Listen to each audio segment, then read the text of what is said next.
Ya, ini suatu antibodi yang berfungsi untuk menghambat rengkel. Kita tahu bahwa rengkel itu ada reseptor aktivator nuklear faktor kappa ligan, kappa beta ligan, ya. Dan kita tahu rengkel ini adalah mediator kunci di dalam aktivasi osteoklas. Ini merupakan suatu bidang penelitian yang menarik ya. Jadi banyak sekali yang dapat kita pelajari dalam osteoporosis ini, sehingga dengan penggunaan denosumab ini, maka karena dia menghambat rengkel, maka ini dapat meningkatkan BMD dan mengurangi resorpsi tulang ya. Dan dalam klinik maka denosumab ini biasanya kita menggunakan untuk mengobati multiple myeloma ataupun MBD, yaitu metastatic bone disease ya. Nah, mengingat pembiayaan manajemen pada OP ini luar biasa besarnya, tentunya lebih baik apabila kita dapat mencegah terjadinya osteoporosis ya.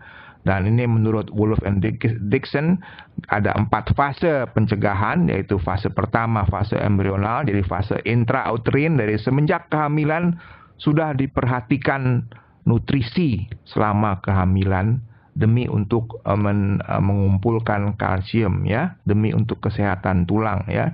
Di semenjak kehamilan tuh sudah diperhatikan, jadi nanti adik-adik yang hamil ya, yang berkeluarga hamil, perhatikan kehamilannya ya, demi untuk masa depan si jabang bayi ya, masa depan kesehatan tulang si jabang bayinya.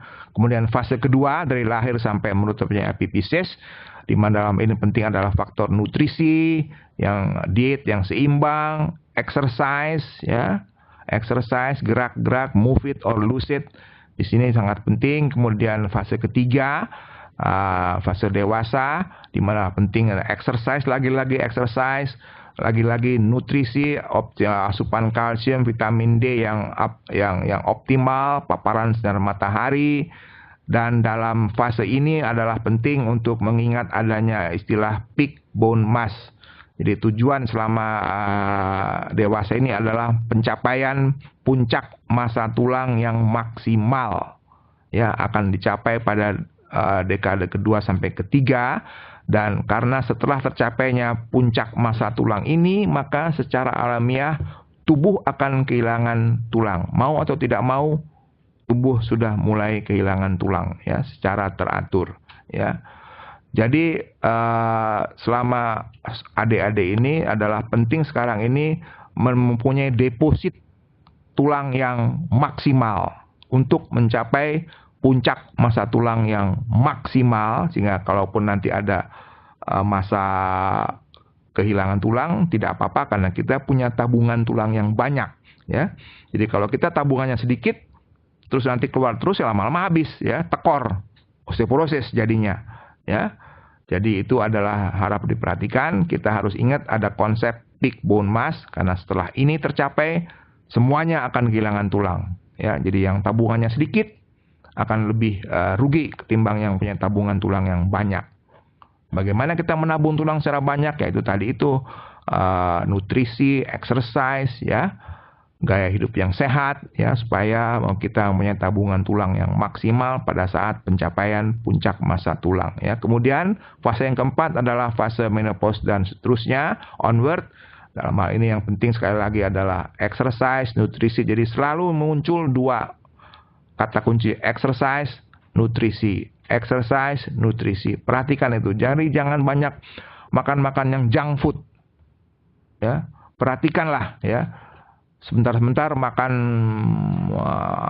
apa itu McDonald, Kentucky Fried Chicken, itu di negaranya sendiri itu loh masuk dikategorikan sebagai junk food ya. Tapi kita nggak sadar, karena itu siap saji, rasanya enak ya, tapi secara mutu itu tidak bagus ya, dikategorikan sebagai junk food. Perhatikanlah apa yang Anda makan ya.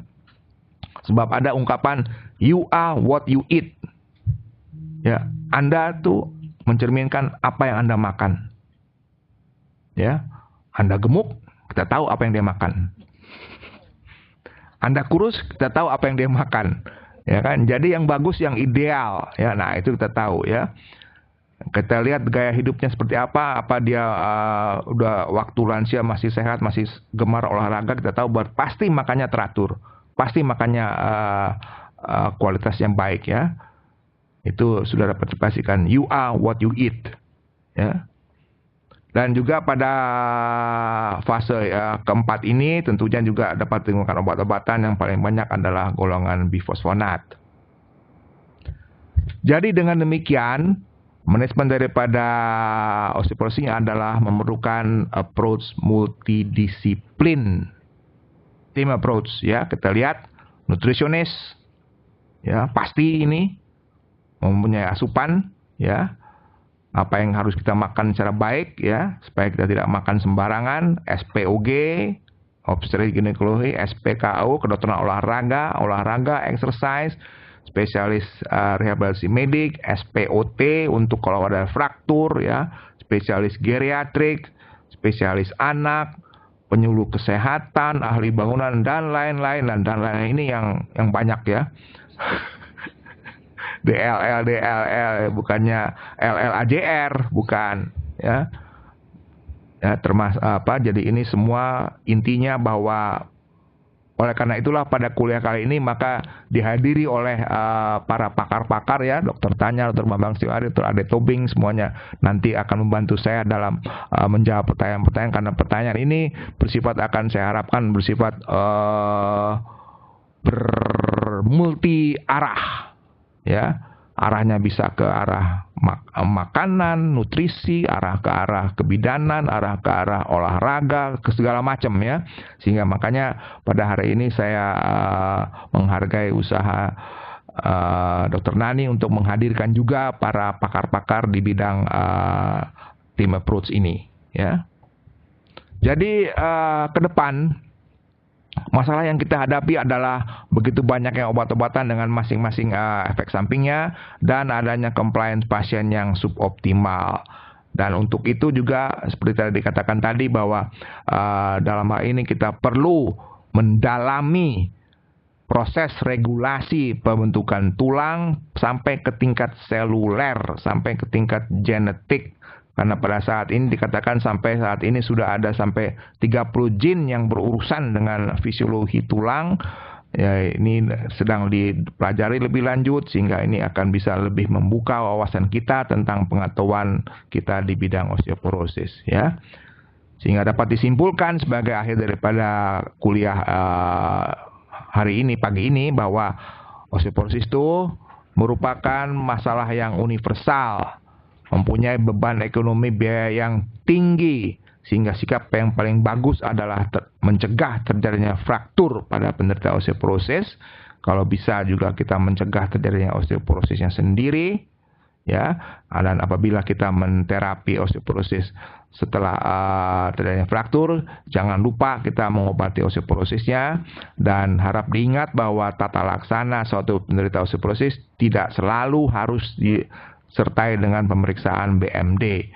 Dan manajemen dari osteoporosis adalah suatu merupakan team approach yang multidisiplin ya, sehingga sebagai hasil akhir, sebagai keluarannya, apabila kita menata dengan baik, maka kita harapkan pada lansia seperti ini ya, kelihatan dia sehat ya, tidak ada keluhan apa-apa, mempunyai kesehatan tulang yang baik sehingga dia masih bisa produktif sebagai seorang pria maupun sebagai seorang wanita ya. Jadi dia tidak didera oleh penyakit osteoporosisnya. Sekian dan terima kasih.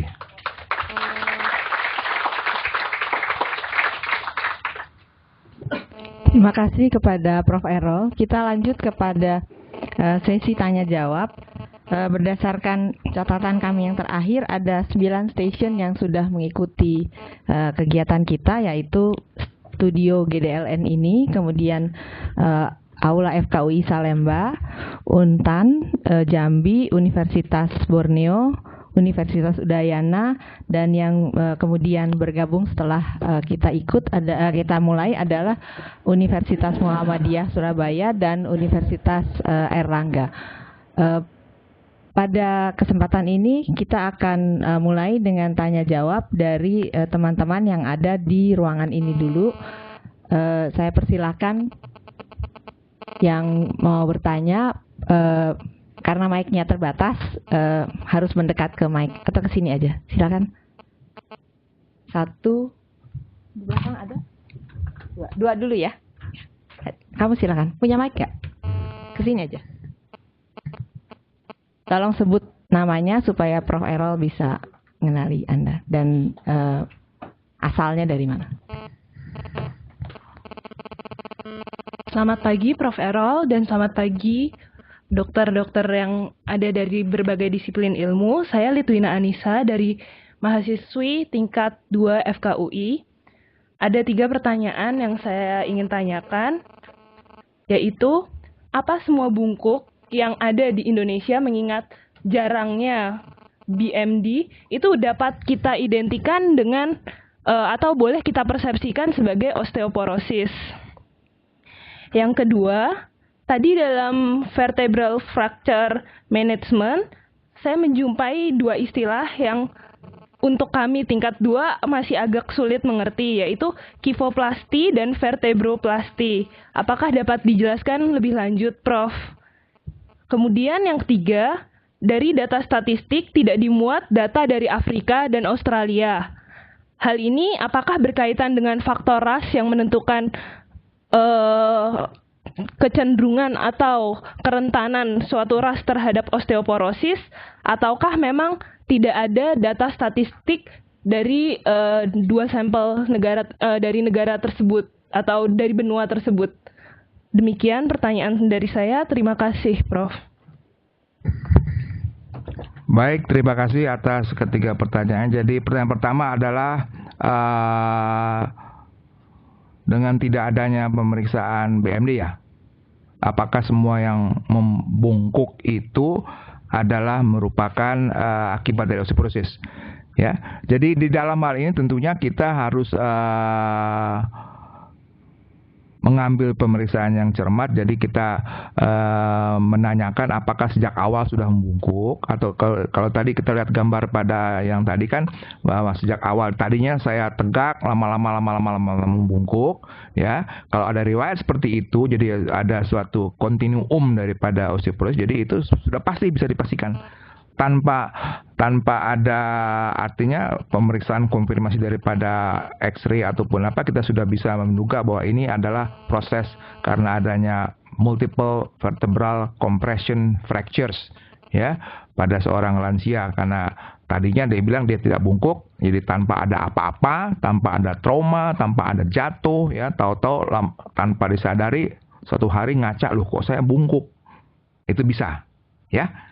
Kemudian kedua, mengenai istilah vertebroplasti dan kipoplasti itu, jadi terapi terhadap suatu vertebral compression fractures itu apabila dia stable dan tidak mengakibatkan keluhan, cukup hanya dengan imobilisasi dengan korset. Tapi dia apabila memberikan keluhan, maka kita pada vertebro maupun kipoplasti itu kita menyuntikkan suatu zat ya, namanya semen tulang, bone semen ya, untuk mengembalikan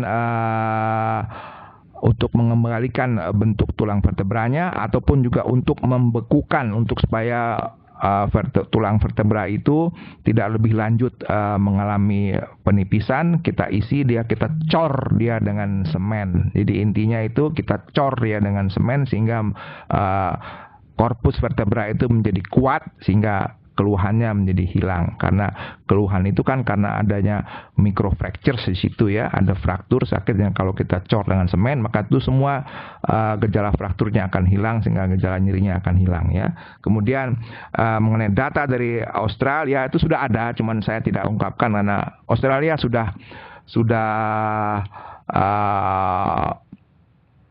mulai menangani osteoporosis. Malah di sana itu sudah ada namanya program bone coordinator, di mana mereka menempatkan seorang SPOT di garis paling depan untuk mengenali, segera menangani fraktur-fraktur osteoporotik. Jadi mereka, pemerintah Australia juga sudah sadar betapa besar biaya yang diperlukan apabila sampai harus menangani semua fraktur osteoporotik, sehingga mereka sudah membuat public awareness terhadap osteoporosis. Jadi program setiap pemerintah di negara manapun itu selalu pertama adalah membangun public awareness akan penyakit ini, karena seperti dikatakan tadi, penyakit ini kan tidak memberikan gejala sehingga banyak orang yang acuh ya, sampai terjadinya fraktur, sudah terlambat semuanya, sehingga akhirnya semua biaya habis untuk menangani fraktur, karena sebelum fraktur mereka tidak sadar bahwa ini ada penyakit yang mengancam.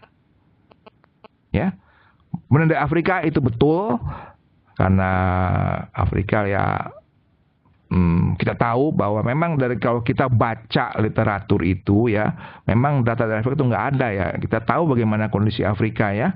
Jadi memang itu selalu data dari daratan Amerika, daratan Eropa, itu semua data dari sana semua ya. Sehingga itu hal-hal yang memang demikian adanya, sehingga memang itu betul data dari Afrika kita tidak punya. Kalau kita punya data Afrika, biasanya orang Afrika yang hidup di daratan Eropa atau Amerika, tapi data dari Afrikanya sendiri memang sangat-sangat minim, ya. Selanjutnya penanya berikut. Kamu nanti ya. Mohon bersiap-siap penanya di aula FKUI. Assalamualaikum warahmatullahi wabarakatuh. Selamat pagi dan salam sejahtera bagi kita semua. Nama saya Didi Saputra Ramang, mahasiswa Fakultas Kedokteran Universitas Indonesia tingkat 2. Pertanyaan saya ada 2. Yang pertama tentang salah satu faktor risiko dari timbulnya osteoporosis adalah penggunaan obat-obatan, salah satunya adalah kortikosteroid.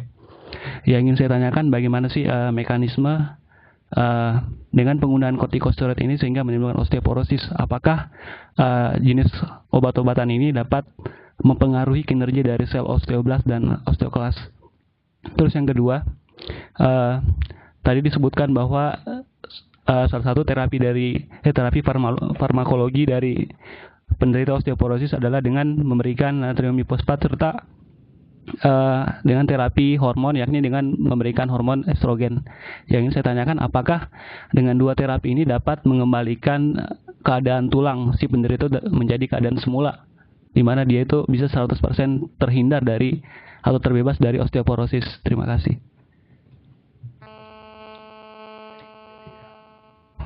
Jadi ada 2 pertanyaan, satu mengenai kortikosteroid dan kedua mengenai hormon ya. Dan oleh karena itulah saya tadi mengucapkan terima kasih pada Dr. Nani karena telah menghadirkan ada ahlinya ya. Jadi untuk kortikosteroid itu ada ahlinya di Dr. Bambang Setiauhadi, SPPD. Dr. Bambang, bagaimana jawabannya? Dr. Bambang ini adalah seorang spesialis penyakit dalam ya, dan dia juga gemar pada osteoporosis. Terima kasih. Steroid itu punya efek banyak terhadap tulang.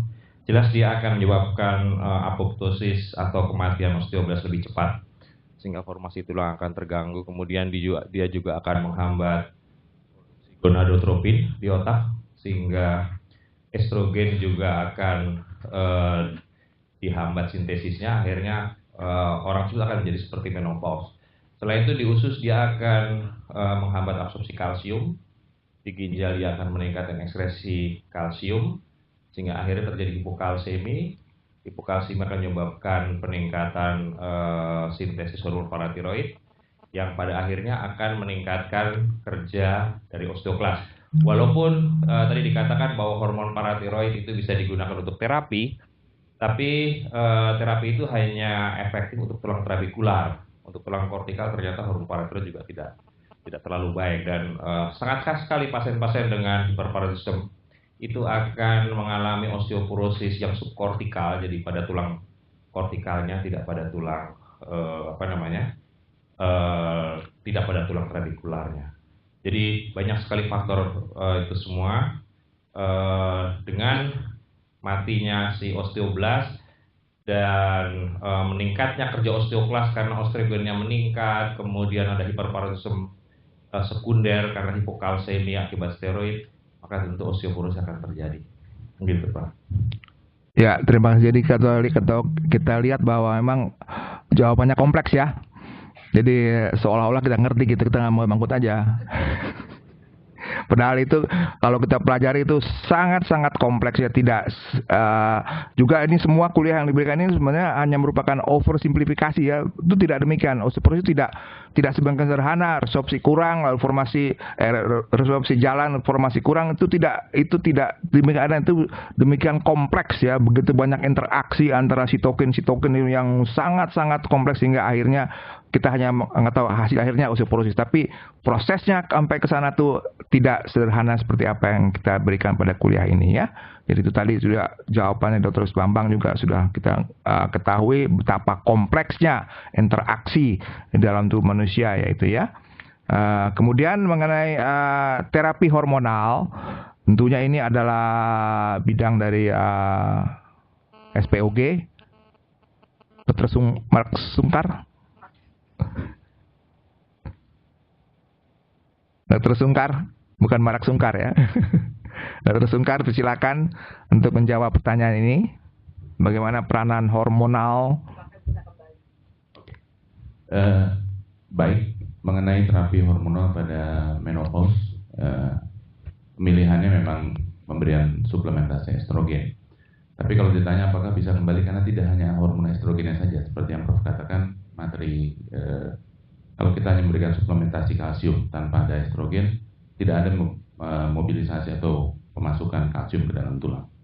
Pada pasien-pasien menopause yang dibuktikan pemberian suplementasi estrogen dalam dosis rendah yang diberikan untuk jangka panjang bisa membantu, tapi tetap tadi exercise dan juga suplementasi. Tidak bisa sama seperti yang tadi perkatakan hanya di bidang obstetrinya saja atau hanya di exercise saja. Manipulasi atau intervensi dari satu bidang hanya kita berikan estrogen saja tanpa kita mencukupkan kebutuhan kalsiumnya, nggak ada gunanya. Lalu kemudian exercise, begitu juga exercise, kemampuan tulang diperkuat ataupun kebutuhan kalsium yang cukup lalu kemudian dilakukan exercise itu juga membantu. Jadi sebenarnya sinerginya yang penting. Jadi tidak dimiliki oleh satu bidang. Setuju bahwa tadi yang disampaikan kita harus bekerja dalam satu tim untuk menangani osteoporosis. Terima kasih, Prof. Ya, jadi Ternani. Terima kasih atas kolaborasi dari jawaban-jawaban atas pertanyaan. Kemudian saya lanjut ke aula FKUI. Apakah ada pertanyaan mahasiswa di aula?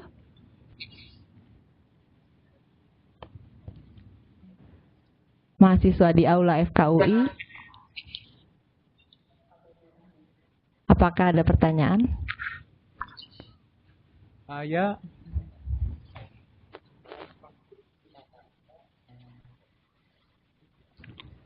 Nama saya Pak Kevin, saya adalah mahasiswa tingkat 2 dari FKUI. Saya ada 2 pertanyaan pada hari ini, yaitu pertama adalah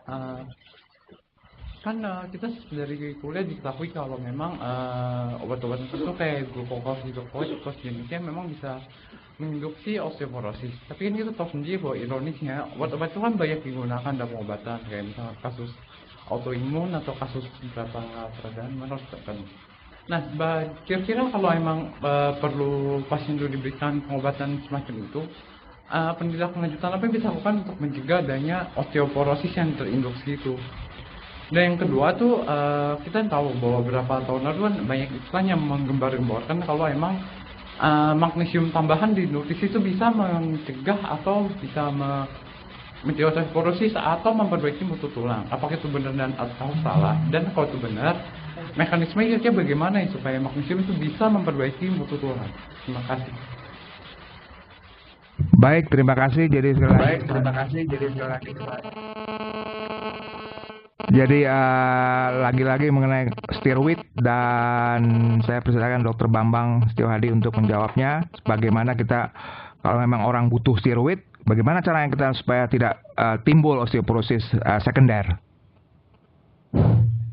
Ya, tidak kontraindikasi steroid. Sama dengan orang diabetes pun, kalau dia butuh steroid, kita harus berikan steroid. Cuma nanti gimana kita ngatur gula darahnya. Sama juga dengan osteoporosis. Kita tentu tidak ingin orang asma atau orang autoimun mati karena autoimunnya. Boleh diberikan steroid. Tinggal kita bagaimana ngakalin supaya osteoporosisnya yang mungkin akan terjadi tidak terlalu berat, syukur-syukur bisa dicegah. Yang pertama, jelas yang tadi modalitas non farmakologik seperti asupan kalsium yang cukup, menjaga exercise, dan satu lagi sulit kalau Prof. Joko dari Surabaya itu selalu mengatakan adalah menghindari bad habit, merokok, minum alkohol dan sebagainya, itu harus dilakukan yang 3 itu. Kemudian kita juga harus melakukan suplementasi kalsium karena tadi saya katakan bahwa pada peminum steroid usus itu kalsium itu akan dihambat absorpsinya di usus. Ya, kita harus memberikan asupan kalsium yang cukup. Kalau perlu kita memberikan tambahan vitamin D. Dengan vitamin D itu absorpsi kalsium akan ditingkatkan. Ada fungsi kedua dari vitamin D, dia akan memblok translasi sintesis dari hormon paratiroid. Sehingga vitamin D, yaitu 1,25 dihidroksivitamin D ya, kalsitriol yang aktif itu, dia bisa memblok sintesis hormon paratiroid sehingga akan mencegah hiperparatiroidisme sekunder karena hipokalseminya. Kemudian juga mungkin pasien-pasien seperti itu kan butuh obat-obatan, dan yang terbaik saat ini untuk steroid induced osteoporosis untuk pencegahan adalah bifosfonat. Sehingga pasien-pasien yang minum steroid dia harus melakukan ketiga hal tadi ya, yang non farmakologik, dia harus memperbaiki asupan kalsiumnya, termasuk juga memberikan suplementasi vitamin D. Dia juga harus minum bifosfonat. Seandainya steroid itu harus dia minum lebih dari 6 minggu atau lebih dari 2 bulan. Begitu, Bro. Terus mengenai kalsium, Bro Amang bisa? Magnesium ahli gizi? Dokter siapa namanya? Dokter Tiasuti mungkin lebih. Oh ya. Jadi seluruh timnya hadir lengkap di sini. Terima kasih. Mungkin saya bisa membantu menjawab Prof bahwa magnesium itu membantu penyerapan kalsium. Sehingga kalau asupan kalsium cukup, belum tentu penyerapannya baik. Karena kita tidak bisa menggaransi bahwa apa yang masuk ke dalam mulut itu pasti dicerna dan diserap dengan baik. Ada beberapa penelitian yang mendukung bahwa pemberian kalsium dapat membantu penyerapan dari kalsium sehingga masuk ke dalam darah, sehingga apabila dicukupi dengan kadar estrogen yang cukup juga membantu, dan exercise mungkin membantu penyerapan masuk ke dalam tulang. Ya, terima kasih. Jadi intinya adalah magnesium dapat membantu penyerapan kalsium. Jadi itu. Jadi terima kasih Dr. Tiasuti ya. Jadi Dr. Nani berikutnya. Terima kasih. Apakah ada penanya kedua di aula?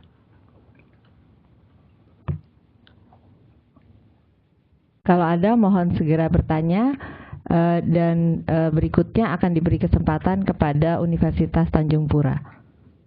Ada pertanyaan dari aula FKUI?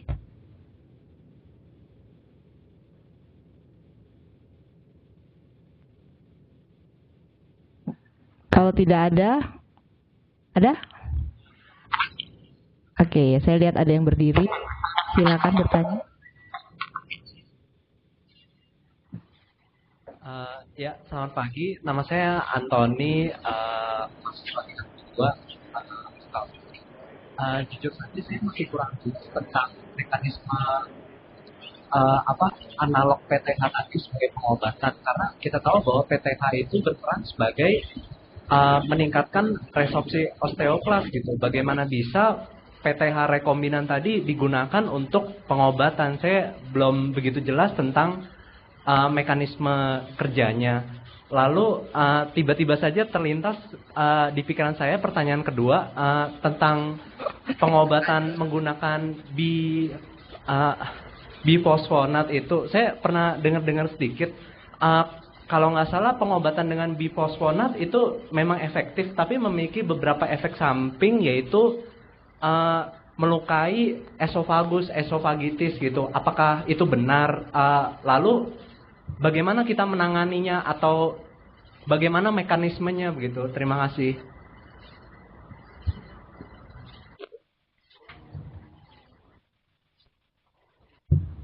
Ya, terima kasih. Jadi pertama mengenai paratiroid hormon. Jadi bagaimana? Jadi kita ketahui bahwa paratiroid ini efeknya adalah dose dependent. Ya, Kita tahu bahwa dalam suatu adenoma paratiroid ada penyakit akibatnya adalah ada multiple lytic lesion di daerah tulang. Semua tulang mengalami resorpsi sehingga kita melihat sebagai suatu penyakit dengan multiple lytic lesion daerah tulang yang disebut sebagai penyakit apa yang terus Bambang? Osteoarthritis fibrosa generalisasi cystica, ya, sistik. Ya, jadi itu pada adenoma paratiroid, ya. Tetapi paratiroid dalam dosis kecil itu merangsang pembentukan tulang. Jadi sekali lagi intinya paratiroid ini diberikan intermiten, tidak terus menerus, ya. Jadi intermiten, jadi karena dia efeknya adalah dose dependent, ya, itu kata kuncinya dose dependent. Kemudian bifosfonat. Jadi memang betul bifosfonat itu mempunyai efek samping adalah iritasi terhadap traktus GI-tract bagian atas esophagitis. Oleh karena itulah maka kalau kita minum bifosfonat ada aturannya sendiri, ya, harus kita minum setelah kita minum dalam perut kosong itu kita tidak boleh tiduran. Kita tidak boleh rebah selama setengah jam, ya, supaya bisfosfonatnya juga turun dulu. Jadi kalau kita tiduran nanti dia akan bisa mengalir ke arah esofagus sehingga terjadi esophagitis, sehingga itu kita harus cegah efeknya dengan cara kita setelah minum bisfosfonat tuh jangan tiduran sampai setengah jam. Jadi setiap kita